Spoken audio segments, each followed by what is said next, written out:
Hello and welcome to the Mirror Effect. My name is John Albright and I'm one of your hosts today.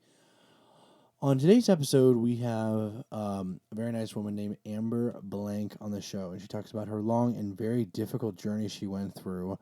There is no other way to describe it. It's a very unique and interesting journey, and she has learned a lot from it.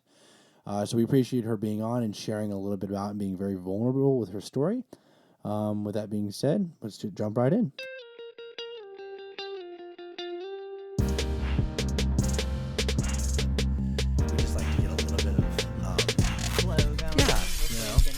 Absolutely. And so Zach's going to adjust his stuff, of course, as soon as we start recording. We have this. Yeah, it is what it is. But how are you doing today, Amber? What's going on? Good. I went to therapy today, so that was good. And then I've been binge watching Netflix, 13 Reasons Why. Oh, 13 Reasons Why.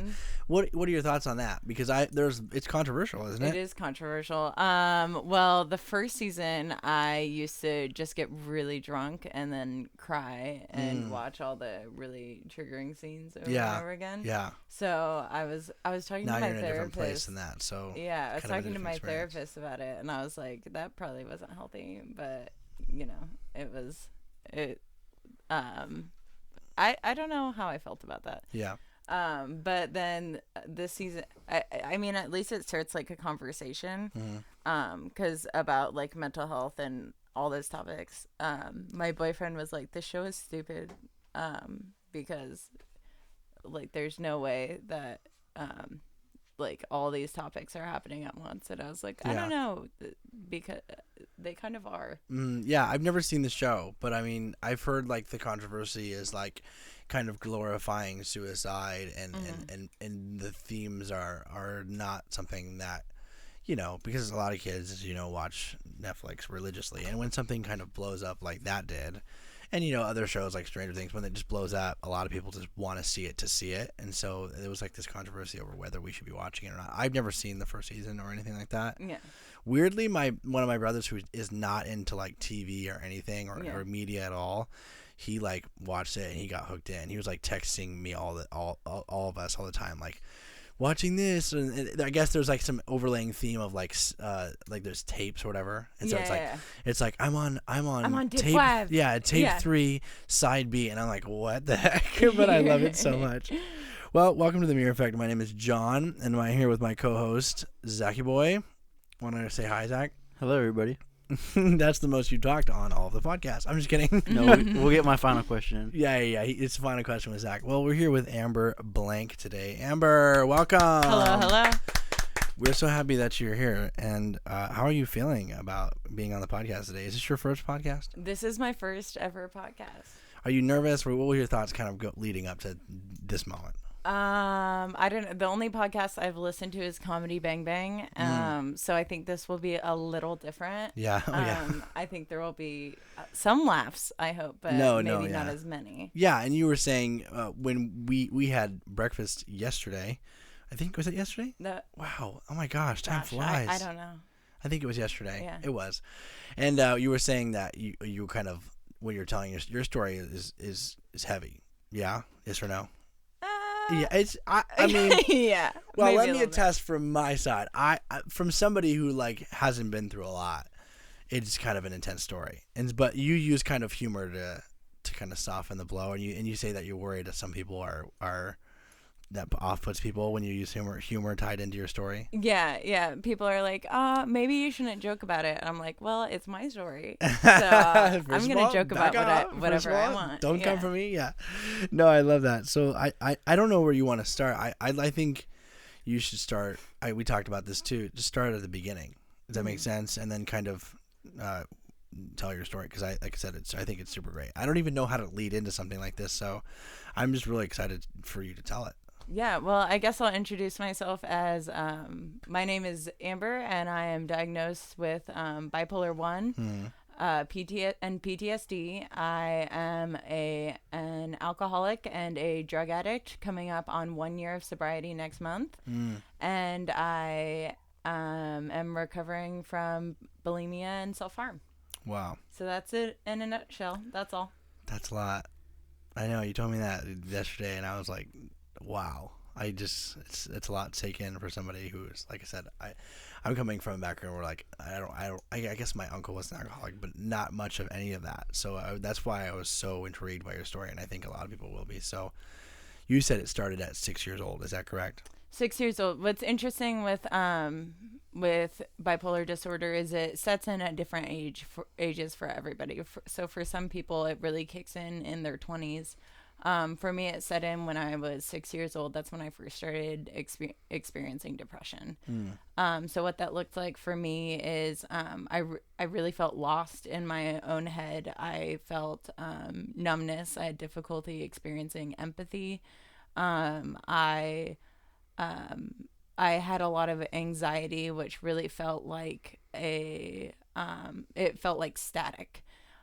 It felt like static that built and built and built, and really the only way that I could release it was harming myself. So I started cutting at 6, 7, 8 years old.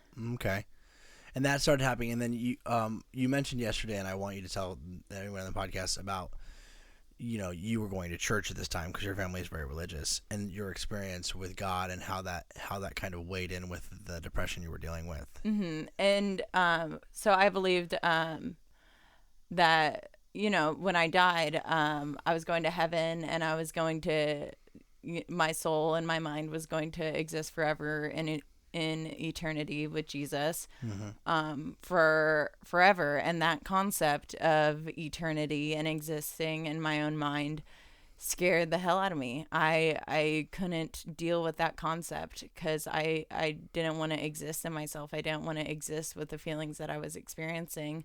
And so I took a bottle of ibuprofen and I tried to end it. I tried to kill myself. But unfortunately, 8-year-olds don't know too much about medication, and that was unsuccessful. I wasn't good at that. So that was an unsuccessful. So your first suicide attempt was the ibuprofen at 8, and then going on from moving. I mean, after that. So did your parents find out about that happening at 8 o'clock, at being 8 and taking all those ibuprofens, or was it? No, I never opened up to my parents because, as a child, my parents were amazing. They loved me so much. They told me every day how much they loved me. Yeah. And I never wanted to hurt them. I never wanted them to know what I was going through because I didn't want them to feel like that they didn't do a good job or they weren't doing enough, because I didn't want them to feel that guilt or that shame. Yeah. So that whole experience at 8, your parents didn't know about until, I assume they know now. I hope they're not finding out on the podcast. No. But so they never knew about it. So after that experience, like waking up from, did you pass out? I mean, what was the reaction to taking all of that medication at one time? I got sleepy, and then I was like, well, I fell asleep in the bathtub, and then I was like, oh, that didn't work. Really? So you woke up after, you know how much time went by after that, or no?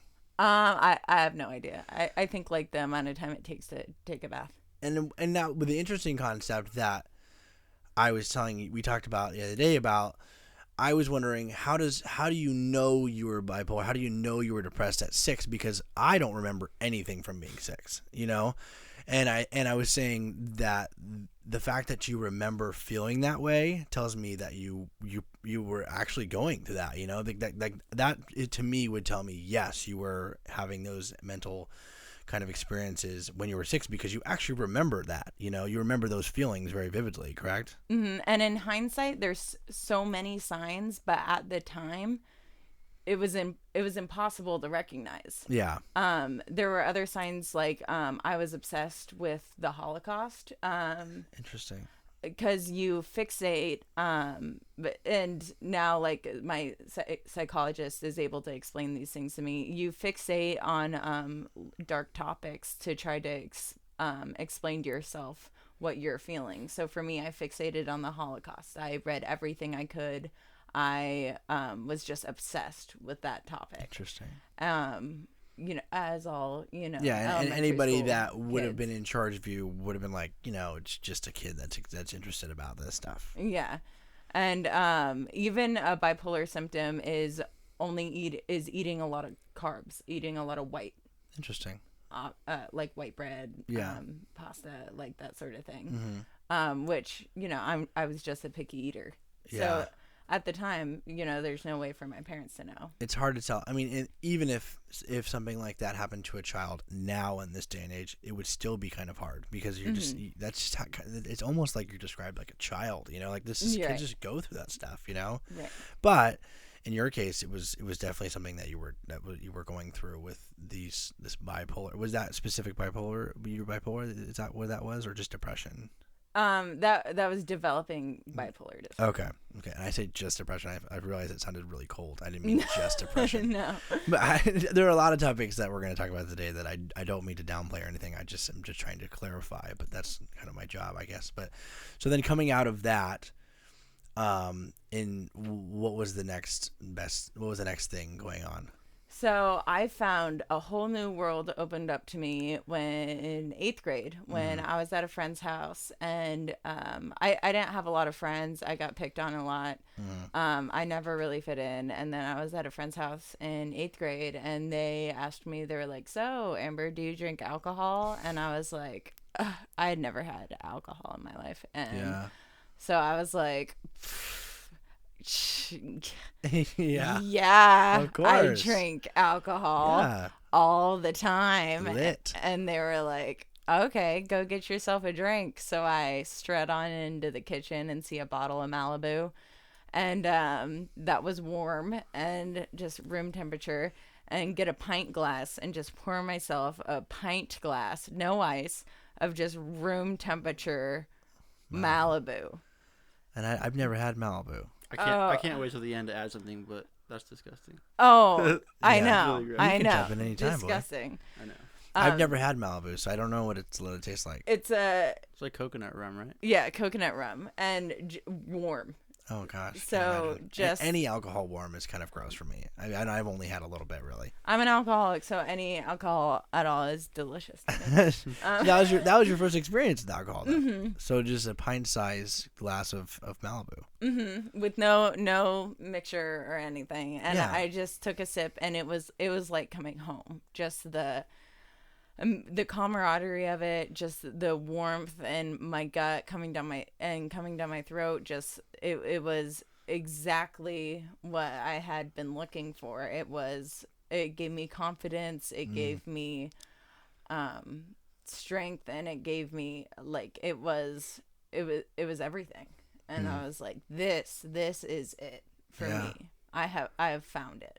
Interesting. And from then on, I found my mom's bottle of Bacardi. My parents don't really drink, and I found the bottle of Bacardi that my mom used to make my grandpa rum cakes once a year, and I started pouring that and then replacing it with water, and I would drink that at home. Yeah, that trick was.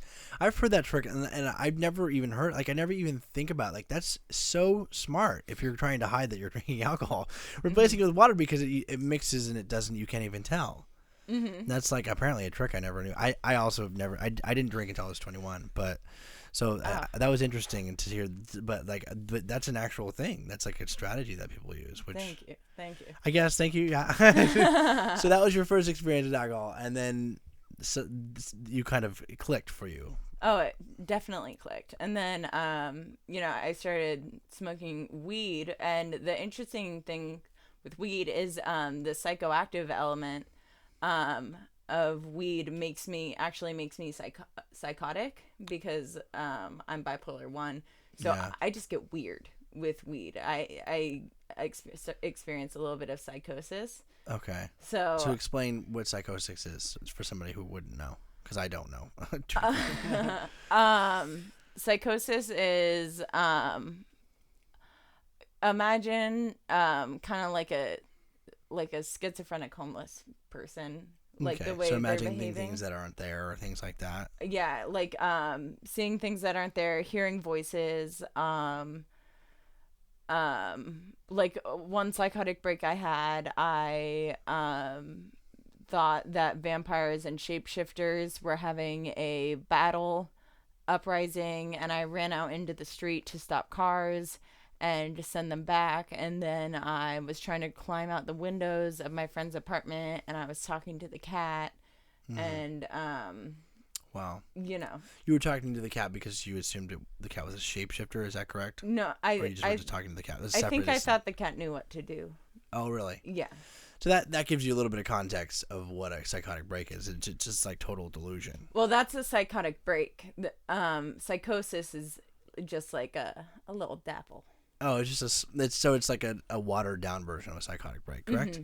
So marijuana did that for you, and you didn't know this because at this time you weren't diagnosed technically as a wait, what was your bipolar 1? And what is bipolar 1? Can we just get a small summary on what? So bipolar 1 disorder, there's you experience mania, which you spend money that you shouldn't be spending. You don't really have a sense of consequences. You are hypersexual. You it feels like being on coke and ecstasy at the same time, which whenever I say that, my mom is like, Amber, nobody has been on coke and ecstasy. I don't know what that is like either, but I assume it's great. Oh yeah, it feels amazing. And it kind of, the vibe is a little bit like in movies when you go into the like vampire or demon clubs. Yeah. You know, that vibe where everyone's kind of like sexy and like... And you're like, you feel like the coolest person ever. Yeah, and everyone's like dark and like, ooh, you know, yeah, like definitely. that. No, yeah. Edgy. And edgy, and you just like feel on top of the world and like you can do anything. But you're just losing it, and you feel godlike, and you it's. I know now. I understand. I'm just kidding. Yeah. No, but yeah, I that's interesting. So that's what bipolar 1 is, correct? So that's mania. Mania. And then you get depressed. Yeah, that's right. Because there's two sides to it. Oh, and with the mania, you don't sleep for like 3 days at a time. Wow. I once danced for 8 hours straight without sitting down. You're crazy. And then with the depression, it's just you're an absolute void. I wouldn't be able to get out of bed. I would pee in cups in my room because I was so paranoid I couldn't leave to go to the bathroom. Really? I would cut. It's just constant suicidal ideation. Just debilitating depression. Yeah, you just yeah. Yeah. So that's the two sides of bipolar, because I think anybody that you hear the word bipolar, you assume that it's happy to sad, but it's more than it's way more than that. It's really, really happy and then really, really sad into depression. And the difference between bipolar 1 and bipolar 2 is bipolar 1 has psychotic breaks and bipolar 2 does not. So you on top of going between those two ends of the spectrum, you're also experiencing occasionally a psychotic break, and that's different from being manic. So that's just the delusion side of it. Manic is you're still in reality, but just like living high on life kind of thing. Interesting. Okay, so that you experienced alcohol and marijuana kind of gave you psychosis, is that right? And then moving on from there. Sorry, we got off track, but I wanted to clarify those specific terms. So you smoked marijuana for the first time. Yeah, in like 8th grade. And then I got into high school. And then in 8th grade, I also started taking painkillers like oxycodone, codone. Yeah. I just took it. I didn't ever learn how to say it. People just call it oxy, I think. Yeah. Right?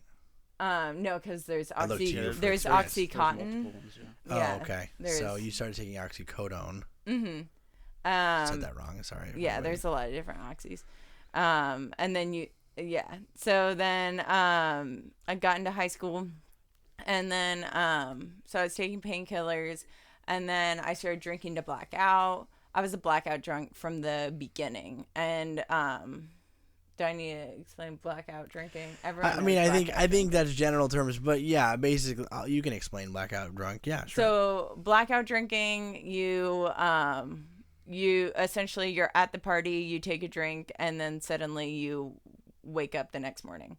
So you just drink and drink and drink, and you experience this kind of feeling where you don't remember anything from the night before. It's a blank slate. There's nothing in between. Is that scary for you? It's terrifying because your body in between those hours, it's not like you're asleep. It's not like you're out. It's not like you're passed out. It's not like you're passed out. Your body is still going. Your body is still active, and you're still doing things and being active. Yeah. Because I had a friend that blacked out once, and she was like, it was the scariest thing she's ever experienced. She's like, to be missing time like that is like crazy, because it's like you said, it doesn't feel like you just slept through the whole thing. Like you feel like you did stuff, but you just can't remember it. Oh, I once argued the significance of the green light in The Great Gatsby in a blackout.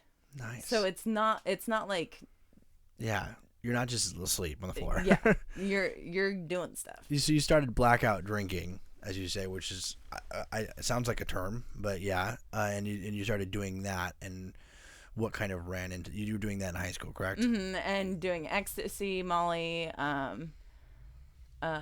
other drugs? And the thing with me as a drug addict is I was once called a garbage addict.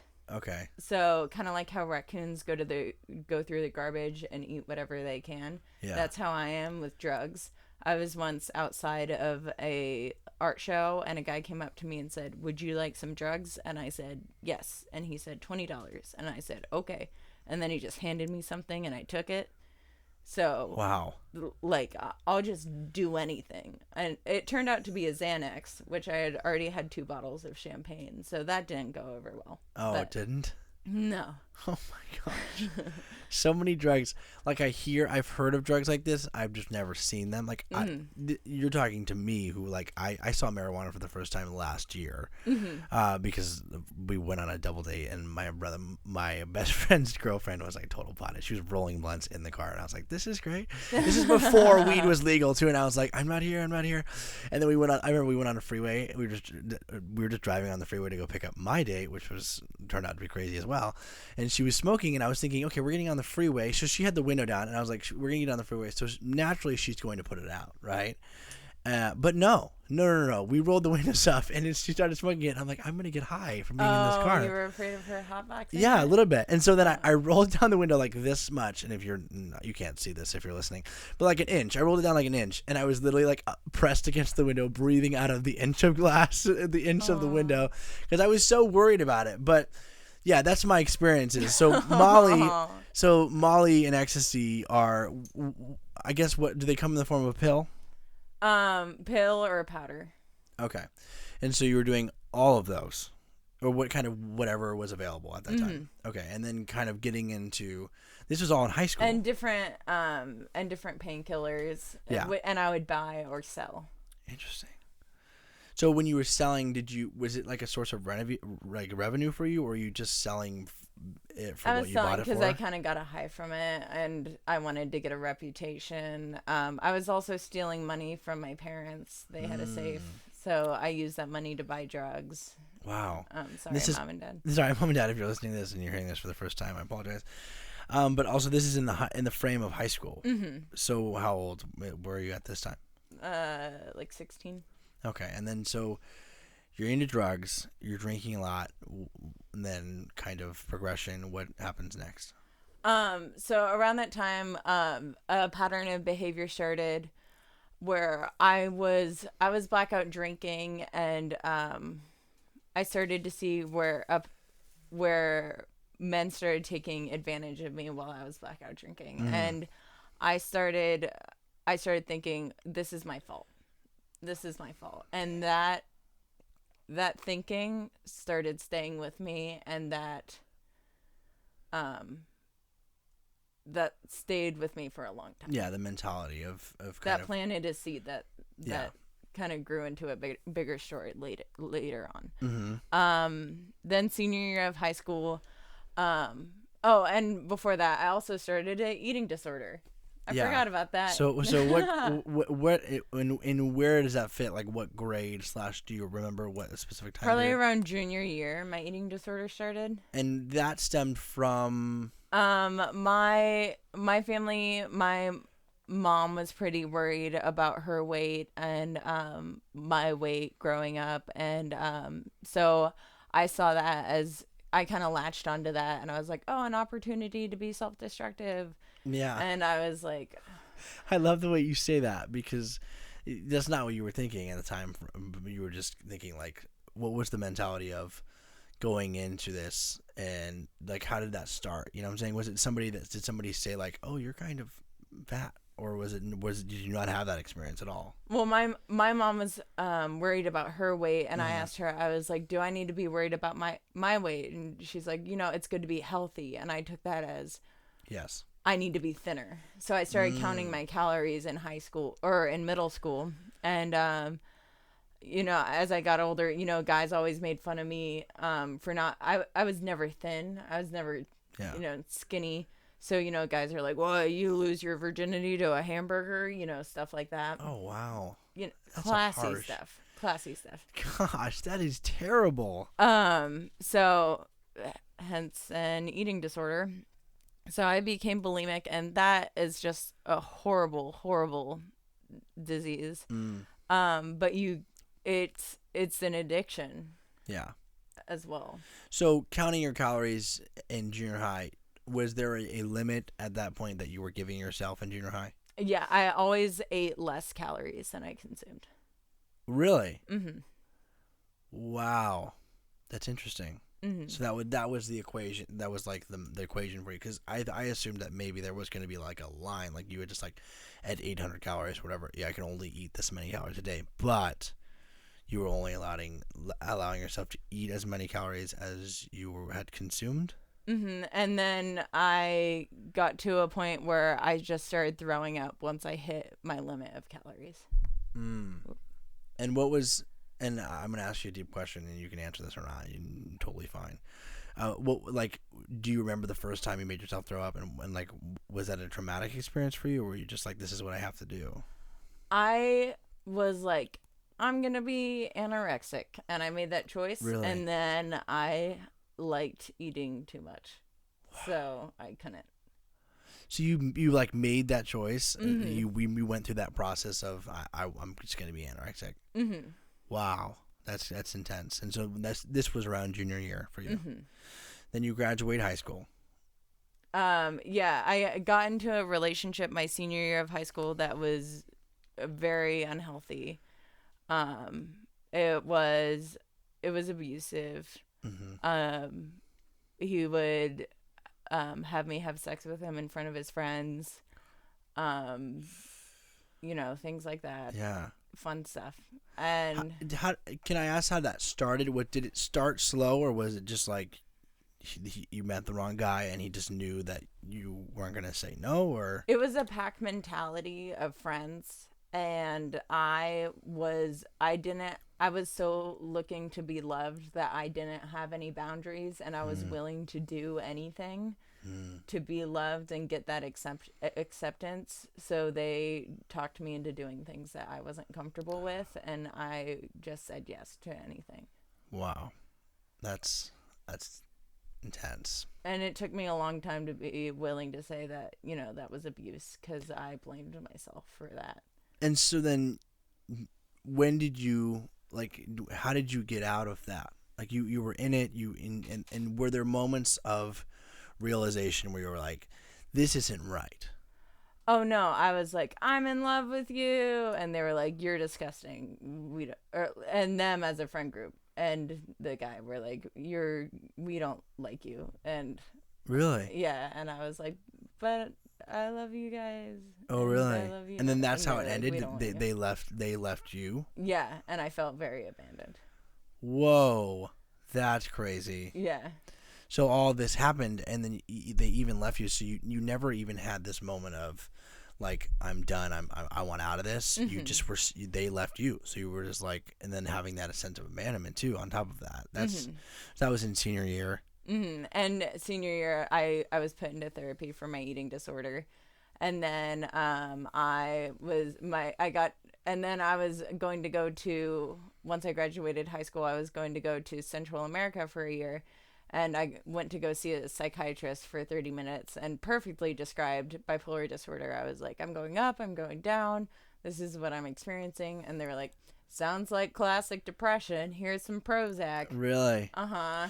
So you went, and we had talked about this a little bit too. You were saying that there was kind of a period in that time of your life where, you know, they just hadn't figured out bipolar, the disease yet, and they were just kind of, a lot of it was being diagnosed as depression. And was that an example of that specific experience with you? Well, a lot of psychiatrists just don't spend the time with the patients that they need to, so they are just willing to be like, here's Prozac, here's Prozac, here's Prozac, instead of being like, let's actually find the diagnosis that we need to. So you got one of those therapists that was just didn't take the time to do the digging that they needed to do. So then you were prescribed Prozac for depression. Which Prozac for bipolar people can actually exacerbate it. Yeah. So that was not good for me. Yeah. And then off I went to Central America for a year. So I did that. I taught English and couch surfed orphanages for a year. What was that experience like? Like leaving home, like you have all this experience at home, you know, and all these kind of, I guess, negative, but there was probably some positive and all that. And then leaving America and going to a totally different country to do, it sounds like fun work, you know, working in orphanisms and stuff like that. Or orphanisms? What is that called? What's that word? Orphanages. Orphanages. My apologies. So you're leaving all that behind. Was that like a sense of like, was that good for you? Was that? I think it was kind of it was honestly kind of running away. And it was like, I'm willing to do anything other than this. Yeah. And I don't know if I was really looking to find myself or just find anything different. Yeah. And to be in orphanages with kids who were just looking to be loved and willing to give love with reckless abandon. Yeah.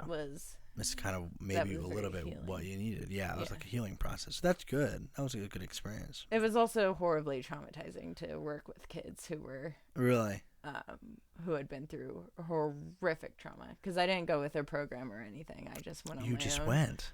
And I saw a lot of horrible things. Yeah. No, I can't imagine this. I mean, different country, different standards. There's not a whole lot of, you know, all that stuff. But, and then, so that, I guess that my question is with that specific. So being there, kind of leaving the America and going to this, I guess, like you said, you didn't go to the program. You were just kind of going, right? And I assume, did you have some sort of target place to start or no? I went to one place to start, and then, and that place was really good and hard. But my mental illness was getting worse and worse. So I would spend some days just in my room, unable to leave. And then the next 3 days, I was the most incredible worker ever and was just like, woo, I love kids. Yeah. This is great. That's, yeah, okay. And so then that did whoever was supervising, did you have a supervisor out there? And so were they seeing that and were they talking to you about that, or were they just kind of like letting it go at this point? They were just kind of like, oh, Americans. I love that. Oh, Americans, that's all it is. And then did that for a year. And was there any specific like instances or stories from that experience, of that year of kind of couch surfing on orphanages and all that stuff? Well, I got kicked out of a church down there. Really? Because of a boy. That's always because of a boy. It's always because of a boy. So that was stupid. And added to the whole feeling rejected, sense of abandonment thing. So up until this point, did you ever have a boyfriend or a significant other that was like good for you? Or absolutely not. Yeah, because that would be, you would still be with that person. No, so all of your experiences relationship wise have been all negative at this point. Always and so then you spend a year, right? And then did you just do a year in? Just a year, and then I moved to Maryland because my brother went to the Naval Academy, so I moved there to be by him. I moved into sort of a frat house for philosophy students. And then I just went buck wild. I just mad alcoholism. Okay, so you started drinking a lot. I started drinking a lot. I had taken kind of a year where I was like, I'm only gonna drink beer, no hard liquor, and then I started drinking hard liquor again. Yeah. And I started getting into drugs, started getting into coke. And then, like, I remember being in rooms where people were smoking heroin, and I think I did that. Was there ever a period of time in that, like, where you could go days with not realizing it, or no? Without drinking? Without realizing what day it was. Like, because you said specifically in the last statement you made, you said that you would be in rooms with people who were doing heroin, and you were like, I think I did that. Was there ever a period of time where you were like the days kind of meshed together, or is it all it didn't clear? matter what day it was. So my life was just a blur. Also, like, just a personal question, what is cocaine? What's like doing cocaine? Like, what is the experience of being, I guess, on cocaine? Like, what's that experience like? Well, it's kind of different for me since I'm bipolar. A lot of people are like, oh, yeah, I'm on coke.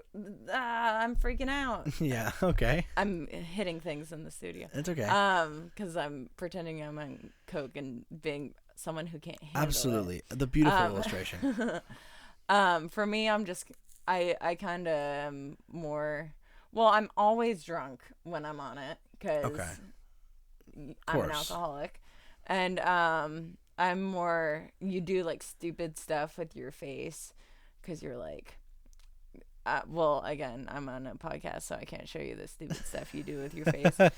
And I'm always... and as a drug addict, like, for me, it's about the drugs. When you're doing the drugs, like, some people are like, yeah, let's do coke and go dancing. I'm like, no, I'm going to do coke, and that's what we're doing. And after we do coke, we're going to go get more coke, and then we're just going to do that. Really? That's what we're doing. So there was no multitasking when you were doing coke. No, it was just like, we're doing coke. We're actively doing coke, and that's it. Yeah, and then sometimes you find out that it was meth, and because you didn't ask what it was, and oops. I love that statement alone. You just, oops. Well, it was meth. Dang. And so you came back to Maryland. Jumping back into the story, because I just wanted to know. Like I said, I just don't know, and I think there are a lot of people listening that maybe don't know what it's like to be. It's just really high and confident and energetic and sweet. That sounds and like it's me. more like the action of snorting it up your nose that people really like. It's like smoking because it's like a cigarette. movie thing, isn't it? I mean, like, I feel like if I were ever to do cocaine, I'd be like, this is the coolest thing I've ever done because I'm doing it like they do in the movies, Yeah. Maybe that's not really what you feel like when you're doing it. I don't know, but I won't ask Zach if he's ever done cocaine because I don't know, and I haven't. Okay, good, thank you. And so you're in Maryland. Jumping back to the story, you're in Maryland, kind of going wild with drugs, alcohol, but you're near your brother. Mm-hmm. And then I just, with all of that, I started getting sexually assaulted very, very frequently. And these from people you don't know, or people I don't know, people I know. And was it because of were you like high and drunk at the time, or was it okay? High and drunk? Okay. And ranging from nonviolent to violent. Because what people don't realize is a girl who's blacked out can't consent. Yeah. Anything other than yes is a no. Okay. Interesting. So, well, I mean, not interesting. That is pretty normal. Yeah. And that's like should be the standard. I don't know why. I was like, interesting. I'm used to saying interesting. I was about to fight you. I was if you were like, I disagree. I was like, oh. No. I fully agree. I think that there is no conversation there. That's the standard. I mean, anybody should know that. And if you're listening to this and you think that there's another side to it, you're wrong. Because obviously, if a girl isn't coherent enough to consent, then it just is not a thing. You know? And so ranging from nonviolent to violent, and kind of getting involved on the scene as far as like sleeping around. I guess getting taken advantage of is a better word for it. Because you weren't sleeping around. You weren't knowingly consenting to this stuff. And that happening. And then did you move back to San Diego? Yeah, so I got into a relationship with a coworker who was illegal here illegally and wanted to get a green card marriage, and I was like, I'm in love with you, I'll do whatever you want. So how did you he was a coworker, so you worked at the same fast food, like what were the same restaurant, okay. And then this guy he wasn't legally here obviously, and wanted to get married to get citizenship. And I was like, I love you so much, I'll do whatever you want. And this kind of goes back to the abandonment, like all the bad relationships you had. You just want to crave to be loved. Yeah, and he was like, you're blackout drunk, I'll sleep with you all the time. And really? I was like, I don't understand what love is. Yeah. I mean, at the time you didn't, and so you're just kind of, this guy is showing up, and I don't know, was he abusive or no? Well, if that is abuse. Yeah. Oh, I'm sorry, not physically abusive. Was he physically abusive? Sexually abusive. So like he's showing you love, and you're thinking, okay, well he's. I mean, like in your mind, right? You're thinking this isn't as bad as I've been through, maybe, and you're like, and he thinks he loves me. So then you get into this relationship, right? And then we moved to San Diego together, and we end up getting an apartment together. I went through his iPad and read his texts. Good for you. Sorry. No. And saw him like talking about like how I was disgusting and I was like a dog following him around, and he could do anything he wanted with me and like all this stuff. And I was like, oh, he doesn't love me. Yeah. Was my reaction, was just like, oh, he doesn't love me. It's your fault is what you thought. Yeah. And then I continued to live with him for a year, and just that year, all I did was get blackout drunk and do drugs and cut myself and have an eating disorder. And one of my friends, like for example, one of my friends died, and I took a razor and carved his initial into my thigh, and like almost bled out. It was so deep. And smoked crack with some homeless people. Like it was just bad. It was arguably the craziest year thus far. I can't even compare them. I can't even compare. But it was a tough year nonetheless, because this guy was, you're kind of back in your hometown, right, where you think where you might think, oh, I should be comfortable here. Yeah, and I'm having these negative experiences. I was so scared to sleep in my own room because, I mean, I was always drunk, so that was just a given.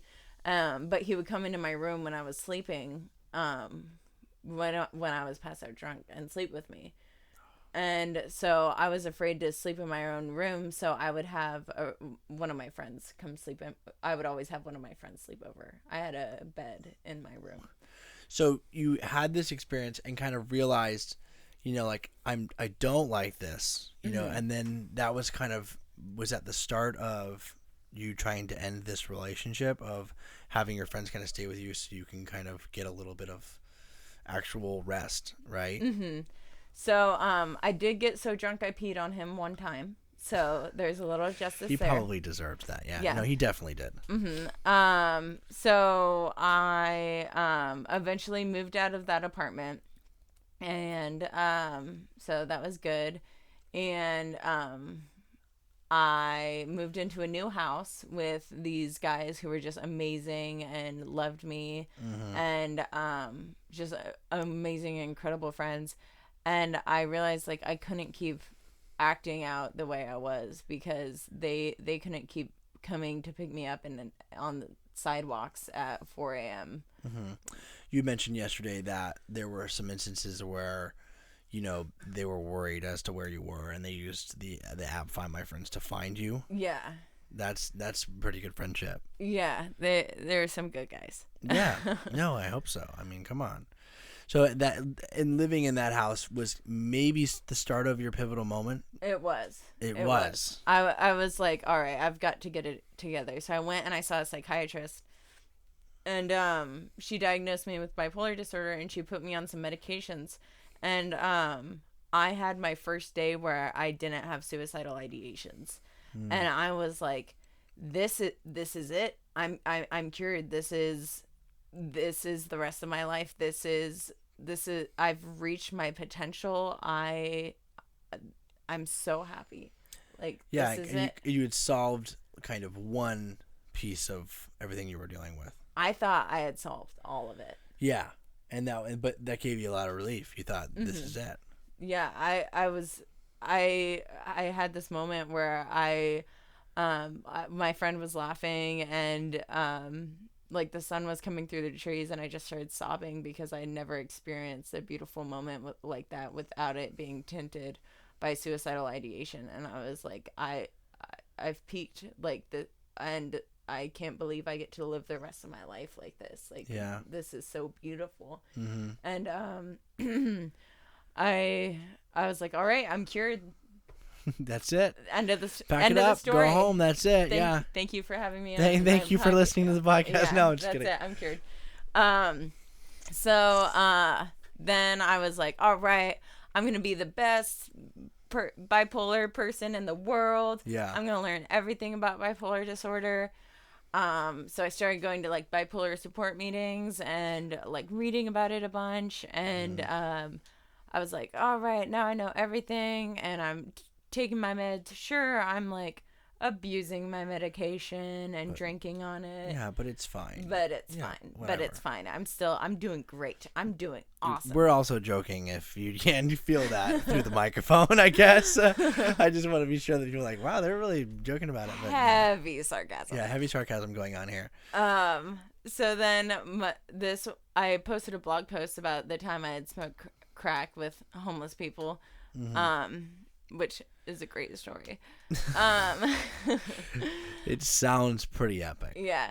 And this woman approached my mom and told her, she was like, not many people know this, but I have bipolar as well, and I'd be open to meeting with your daughter. And my mom was like, well, my daughter is a very angry, unstable person. I don't know if she'd be open to that, but I would ask her. And so my mom asked me, and I was like, yeah, sure, I'll do anything because I've changed. So I'm a new person now. I'm a new year, new me. Yeah. So this is my attitude every, come January 1 every year. So nothing ever changes. So I went and I had coffee with her, and I was asking her like all these questions, and she was just listening. And I was like, I'm doing great. I'm doing amazing. I'm like a shark. I'm just staying ahead of it. If I feel like if I stop swimming, like I'll die. And she was like, okay, like don't take offense to this. And I wouldn't really say this to people or anything, but have you ever considered getting inpatient treatment? Inpatient treatment, for anybody that doesn't know, is you just stay at a facility, right? It's it's rehab, basically. Rehab for bipolar? Like it's dual diagnosis, so it's addiction and psychiatric care. Okay. So she was in a way saying, have you ever considered like, going full into rehab? Yeah.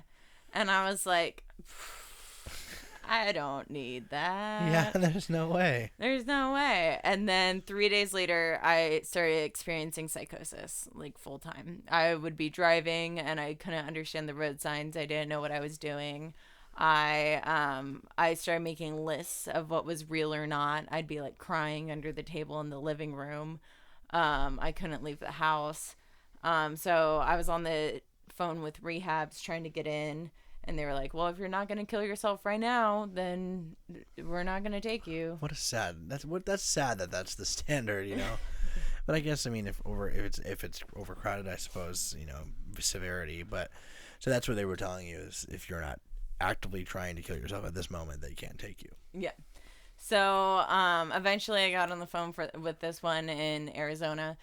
And I told them, I was like, yeah, I've been sexually assaulted dozens of times. I have an eating disorder.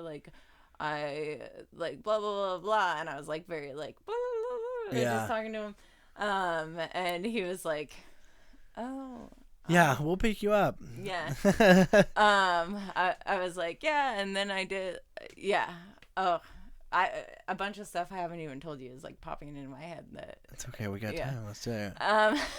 And so I was talking to him, and they have care for 18 to 26-year-olds, and then they have 26 and up. And so I was 21 years old at the time. I'm 22 now. And they put me in the 26 and up program, and I was like, "Oh, it must be because I'm an intellectual." And yeah. And I'm so mature. I'm so mature. And then once I got there, I was talking to people, and they were like, "No, it's just cuz you're really messed up." Cuz you've surpassed the 26 level at this point. So, I went to rehab for 45 days. It was amazing. It was like summer camp, but with intensive therapy and soul-wrenching work. And I met my boyfriend there. That's right. I've heard that. To double back for a second, rehab, the experience of being there. Can you dive a little bit more into that? Because like for somebody who hasn't been to rehab, like you said, it's like summer camp.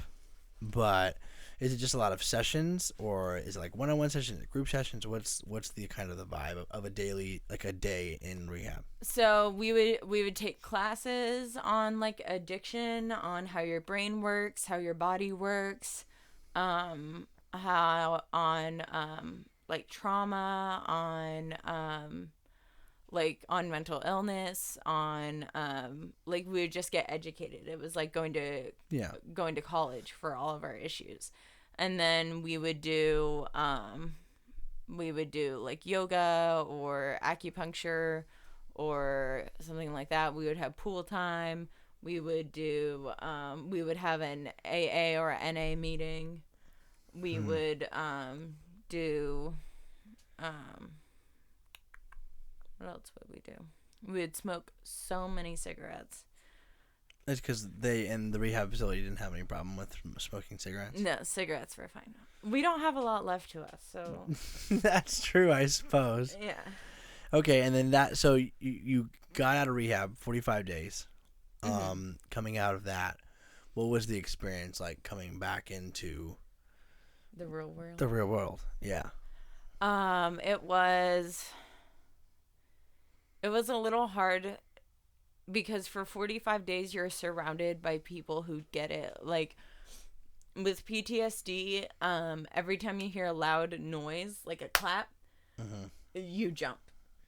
Yeah. And I've gotten over that mostly, but being surrounded by 100 people who get that, that's very comforting. And being surrounded by 100 people who understand triggers, who understand trauma, who have also been through what you've been through, who can share your stories, who understand addiction, who understand everything, and you can just talk openly. Because in the real world, you have to do small talk. You have to do just the most shallow things, and that's so boring, and it's just not real. Yeah. And like I just want to connect intimately with people. Yeah, no, definitely. So coming out, there was a little bit of like I guess a culture shock is the best term for it. Like coming out and being around people who just don't realize what can kind of cause a trigger or you know what can kind of affect your PTSD. Now, after getting out, did you start immediately with a counselor here? I have a therapist. And they're locally here, obviously. Cultivate Counseling. Okay. And then kind of getting back into life, how long did it take to kind of start to feel comfortable? Was it almost immediate or? It was pretty immediate. I have really good friends, and I just kind of settled back. Wow. Things. And now you mentioned you met your boyfriend in rehab, which is a big no. You're not allowed to have rehab romances. We talked about that. And they never work. And what's the theory behind why you don't have rehab romances? Because we're addicts, and you replace your drug with a person, and you lose yourself in that person. Interesting. So that's the fear of when you have a rehab relationship, is you're both addicts, so you need something to kind of satiate that feeling, and that opposite person, and becomes that. And you try to keep each other sober instead of keeping yourself sober.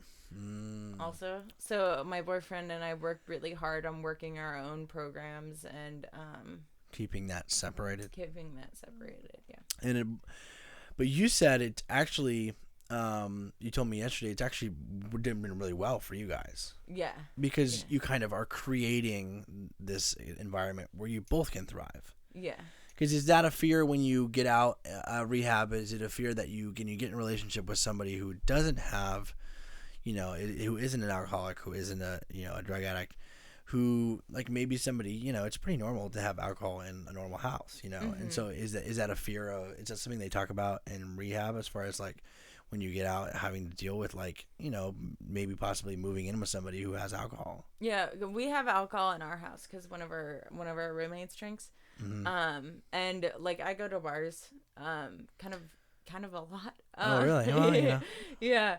But I just kind of like, I just know, and I think about like how much I have to lose. Yeah. Because you've been through a lot. I can't go back. I can't.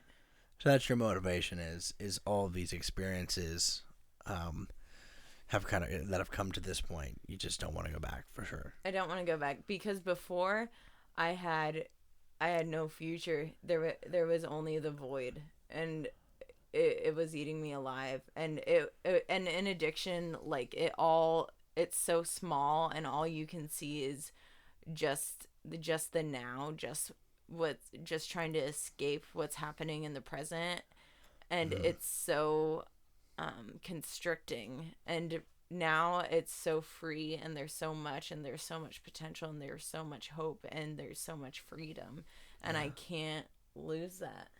Yeah. And I don't have that self-destructive tendency anymore. I don't have that depression. I don't have the suicidal ideations. I don't have the things that drove me to drink anymore. Has there been a moment now that you realize that you're really happy to just be done with all of that? I assume that there has. Every day. I cry all the time. Yeah. I cry all the time because I'm so happy. You just feel lucky that you just got out of it. It's so dumb. I can't believe how lucky I am. Are there any people, and there doesn't have to be, right? Because it sounds like a lot of it, you kind of took the initiative. You found the rehab place and you did all that. Is there anybody in your story that you would contribute to being a huge part of getting help? My parents, definitely, because when I went to them and I said, I need to go, they just said, absolutely, what do you need? That's cool. I love that. Instead of being like, what do you mean you need to go? Yeah. True parents form. That's great. I mean, you think that's what happens with your parents, but not all the time with people. Mm-hmm. Some people, parents kind of draw a line, especially when you're dealing with somebody who is an addict. It's just kind of like there's a breaking point, I assume, for some people. But your parents were still really, really helpful, which is super awesome. Anybody who's going, so we're breaking down your story, and you got a lot. You're 22? 22. You're 22, and you've been through all of this, so you kind of have...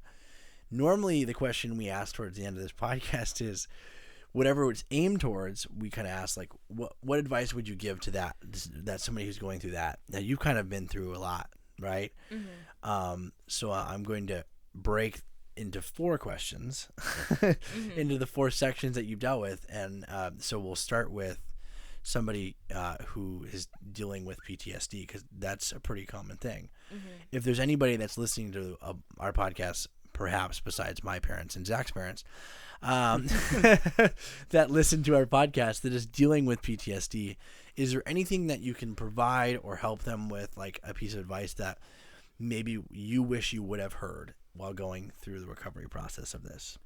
I think that it's not weak to get help, and that there is help that does work.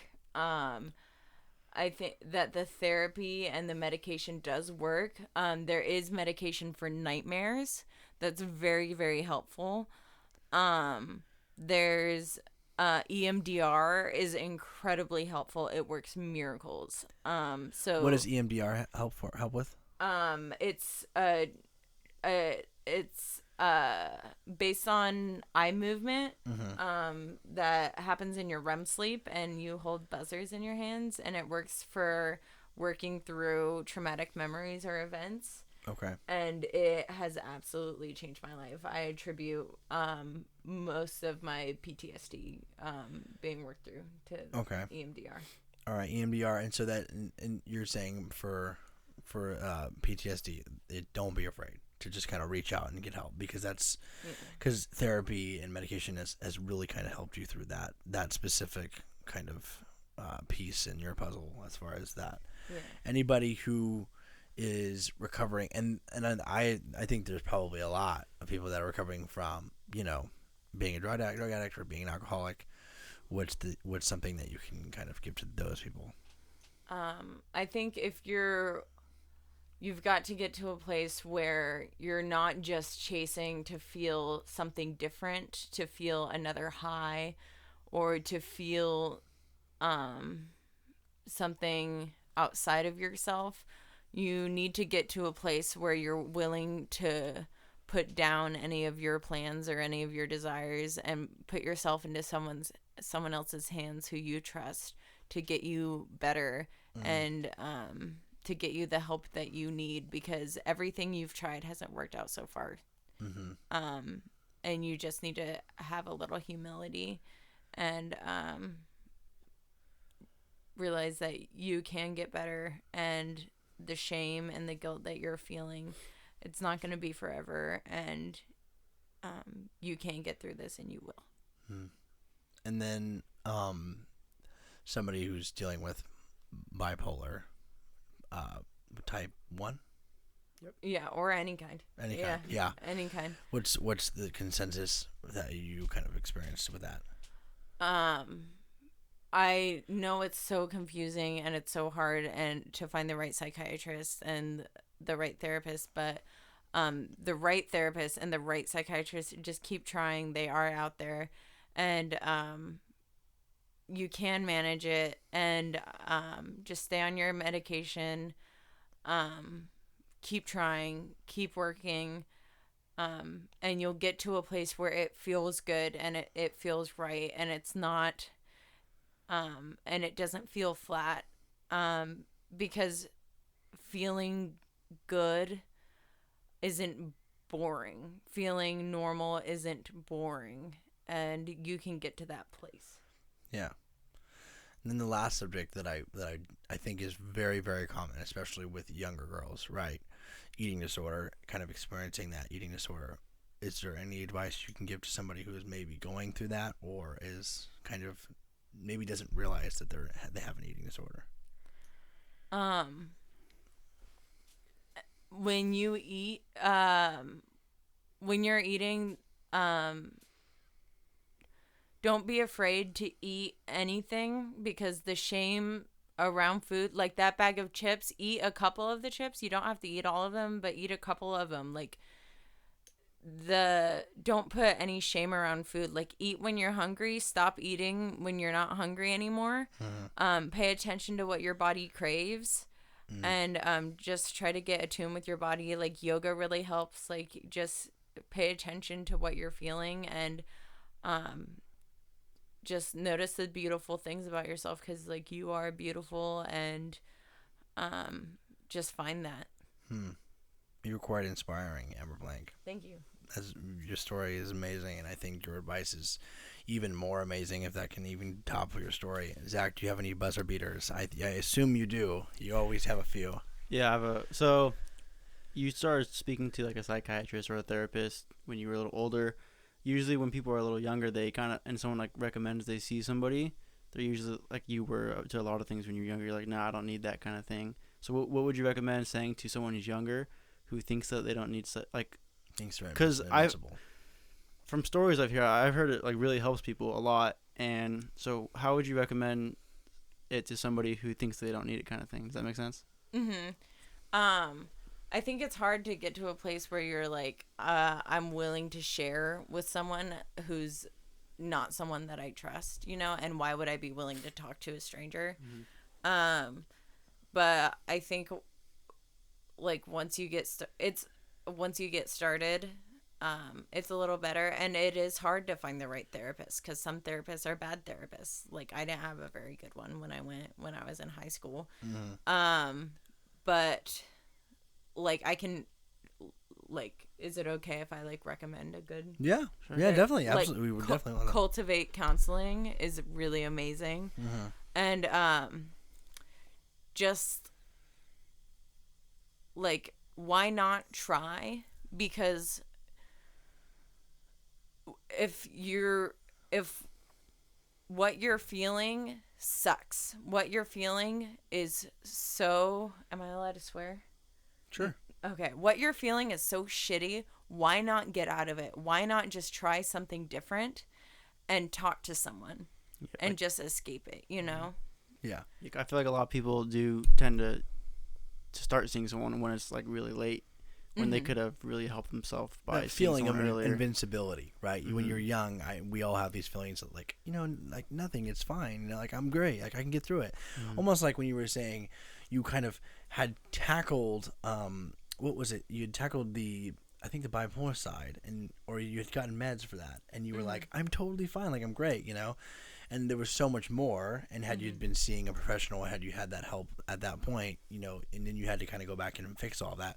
That's a great question. I think that, yeah, and I think your advice is just as that. It's like you're feeling these feelings, you know, and so why not get some help, right? And if somebody who's a professional tells you you're fine, you know, and then you really kind of have the seal of approval, you know. But if you have friends and family who are like, you should maybe see somebody, I think it's important to try, like you said, just try. Anything else, Zach? No, that's it for me. And then I always do this at the end. You kind of beat me to it, which is great. So the reason we created this podcast, the reason like kind of the source of why we're recording it and kind of putting people's stories out on the internet is because we want people to be able to relate to them, and maybe somebody who's experiencing that, kind of taking that experience. That being said, you're also on social media. So, do you want to say your Instagram, just in case anybody wants to reach out to you and talk to you and maybe inquire more about their situation, or maybe ask for recommendations as far as like, you know, places and people that can good places to eat, stuff. Good places. Yeah, that is true. You opened my eyes to Swami's the other day. So, well, my Instagram's very creative. It's Amber Blank. No spaces. No spaces. AMBERBLANK. Okay, and they can find you there, and you're totally willing to help anybody with the resources that you used. You're and to preface all that, what we say too is we're not therapists, so we're not going to be able to help you. But if we know of somebody who can, you can obviously direct them that way. And then at this time, I want to just thank you for coming on. Like, your story is incredible. I mean, I was watching Zach's face the whole time, and Zach's like, I could tell you were really interested in it. And that was me yesterday when I heard it for the first time, because it's incredible, you know. And I thank you for coming on and sharing it. I know a lot of this information was probably kind of sensitive for you, and it can be, or maybe it's not anymore, you know. And so yellow swag, yeah, it's fine. Yeah, the swag, and I love just your authenticity, and like you are like you are who you are, you know. And I don't know if that kind of has happened with, you know, going through all of this, but and I was telling Ben, our mutual friend, that actually is the reason you're on this podcast, is I love that you just kind of take control, and you're just like, you know, like we were texting, you're like, where do you want to go? You're like, Swami, sweet, 10 a.m. And I'm like, nobody I know is like that, and I love it. And so I just want to say thank you for being you, and like thank you for coming on. And I think your story has the ability to impact a lot of lives, and I think it will. Okay, for sure. Thank you. Sorry, I just wanted to get that out. I usually just try, and I do want to make sure I make a point to tell you that, because I think that, but I don't always tell it. And so and especially when we're doing this, I want to obviously officially publicly thank you. And if you're listening, thank you so much for listening. This has been an episode of The Mirror Effect. We'll see you next time. Thank you. Cool.